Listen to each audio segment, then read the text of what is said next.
جرمنی اور یورپ میں آج محرم الحرام کی 2 تاریخ ہے۔ پاکستان میں آج محرم الحرام کی 1 تاریخ ہے۔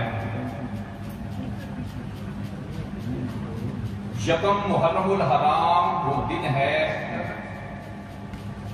جس دن کو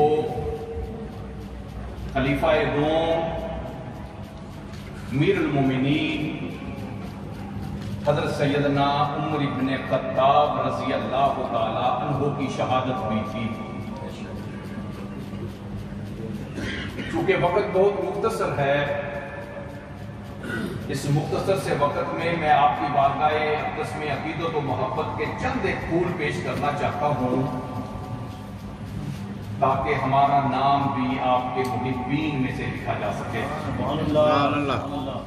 کون عمر جو گھر سے تلوار بے نیام کر کے نکلے تھے کہ آج کے بعد اسلام کا کوئی نام لیوا باقی نہیں رہے گا، لیکن عمر تجھے کیا پتا، تیرے لیے تو اللہ کے محبوب نے اپنی جولی رب کے حضور پھیلائی ہوئی ہے۔ آئے تھے اسلام کو ختم کرنے کے لیے، لیکن اللہ کے نبی کی بارگاہ میں حاضر ہو کر پھر ہمیشہ ہمیشہ کے لیے اللہ کے نبی کے ہو گئے۔ کون عمر؟ وہ عمر کے جس کے بارے میں اللہ کے نبی نے فرمایا لو کان بعدی نبی لکان عمر، میرے اوپر نبوت کا دروازہ بند ہو گیا، میں خاتم النبیین ہوں، میرے بعد کوئی نبی نہیں آ سکتا، لیکن سنو میرے بعد اگر کوئی نبی ہوتا وہ عمر ہوتا۔ کون عمر؟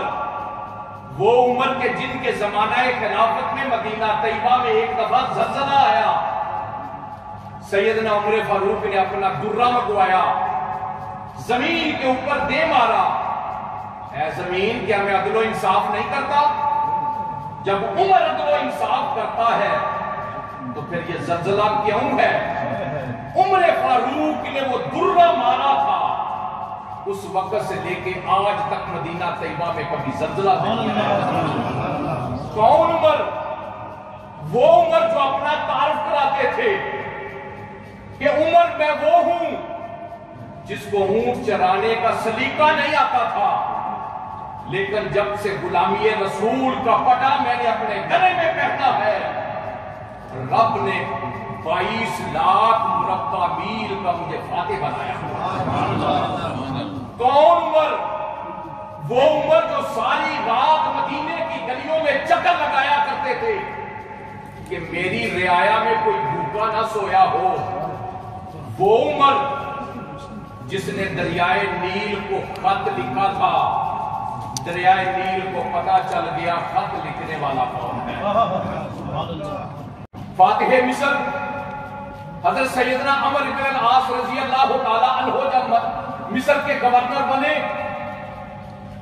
نہر نیل کا پانی بند ہو گیا۔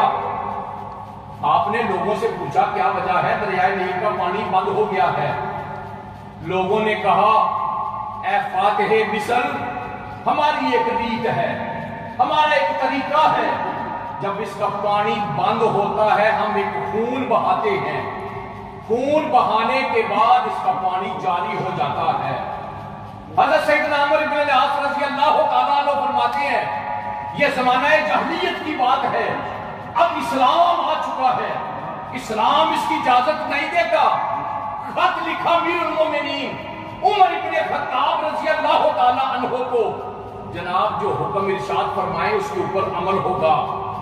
سیدنا امیر المومنین نے جب سنا تو چاہیے یہ تھا وہ کہتے اے عمر کیا دیکھ رہے ہو، صدیوں سے ریت چلی آ رہی ہے، طریقہ کار چلا آ رہا ہے، ایک خون بہاؤ تاکہ نہر نیل کا پانی جاری ہو۔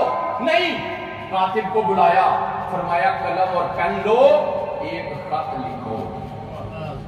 اب مجھے یہ بتائیے خط کس کو لکھا جاتا ہے؟ کیا آج تک آپ نے کبھی سنا ہے کہ کسی مردہ کو خط لکھا گیا ہو؟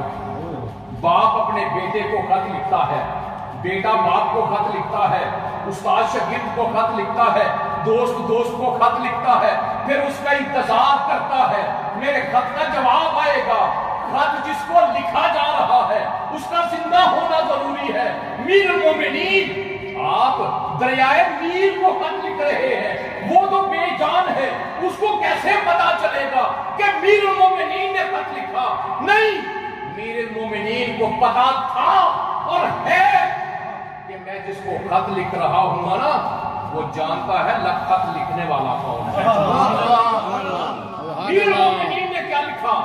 من عبداللہ عمر ابن الخطاب الی نیل مصر، اللہ کے بندے عمر بن خطاب کی طرف سے دریائے نیل کے نام ایک خط، اور قربان جاؤں لکھنے والا میر المومنین ہو اور خطاب وہ دریائے نیل کو کر رہا ہے۔ کیا مطلب تھا؟ ان کنت تجری بنفسک فلا حاجت لنا لک، اگر تو اے دریائے نیل اپنی مرضی سے چلتا ہے تیری ہمیں کوئی ضرورت نہیں۔ وَإِن كُنْتَ تَجْرِي بِأَمْرِ اللَّهِ فَأَجِرْ، لیکن اگر تو اللہ کے حکم سے چلتا ہے میں عمر تجھے حکم دیتا ہوں ابھی چلنا شروع کر دے۔ خط کو بند کیا، قاصد کو دیا، دوڑ کے جا دریائے نیل کے حوالے کر، پھر دیکھ اس کا جواب کیا آتا ہے۔ وہ خط عمر فاروق کا دریائے نیل کے حوالے کیا گیا، اس وقت سے لے کر آج تک دریائے نیل کا پانی ایک لمحے کے لیے بند نہیں۔ وہ عمر جو دریائے نیل کو خط لکھے، اور وہ دریائے نیل جو ایتھوپیا سے، جس کا پرانا نام حبشہ ہے، وہاں سے شروع ہوتا ہے، 7 ملکوں کا انحصار دریائے نیل کے اوپر ہے۔ ہم نے اپنی آنکھوں سے دریائے نیل کو دیکھا ہے، اس کا پانی کبھی سوکھا نہیں، کم نہیں ہوا۔ کیوں؟ آرڈر دینے والا کون تھا؟ عمر تھا۔ تو وہ عمر فاروق، یکم محرم الحرام آپ کی شہادت ہوتی ہے۔ آج کے جلسے میں خصوصی طور پہ میں نے ذکر اس لیے کیا کہ ہمارا بھی نام آپ کے محبین میں سے لکھا جائے۔ اللہ تعالیٰ سب کی حاضری کو قبول فرمائے۔ آمین۔